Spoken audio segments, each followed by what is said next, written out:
नमस्कार मित्रांनो, जय अहिल्या जय मल्हार मित्रांनो, स्वागत आहे तुमचं आपल्या अजून एका नवीन व्हिडिओमध्ये। तर मित्रांनो, केंद्र सरकार ओबीसी अंतर्गत आरक्षणाचा लाभ घेण्यासाठी क्रीमी लेअर उत्पन्न मर्यादा एकसमान करण्याचा विचार करत आहे।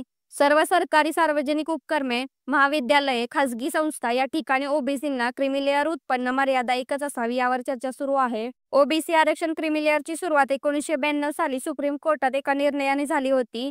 इंदिरा साहनी विरुद्ध भारत सरकार असा हा खटला होता।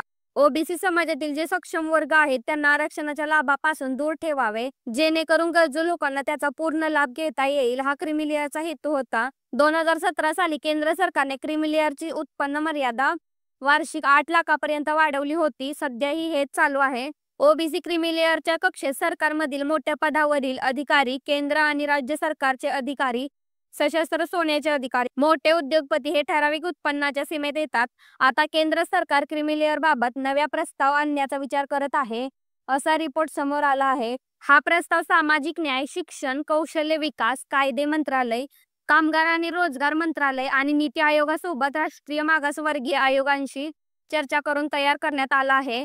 अनेक केंद्रीय PSU मध्ये 2017 पासून क्रीमी लेअर नियम लागू आहे, परंतु बहुतांश विद्यापीठ, शिक्षण संस्था, राज्य सरकारी संस्थेत त्यांची उत्पन्न मर्यादा आजही वेगळी आहे। केंद्र सरकारी नोकरी आणि शिक्षण संस्थांमध्ये प्रवेशासाठी नॉन क्रीमी लेअर ओबीसी 27% आरक्षण आहे। राज्य सरकारी नोकऱ्यांमध्ये आरक्षण मर्यादित आहे। ओबीसीतील जे लोक क्रीमी लेअर वर्गात मोडतात त्यांना आरक्षणाचा लाभ होत नाही, परंतु क्रीमी लेअरची उत्पन्न मर्यादा एक समान नसल्याने या वर्गाला भेदभावाचा सामना करावा लागतो।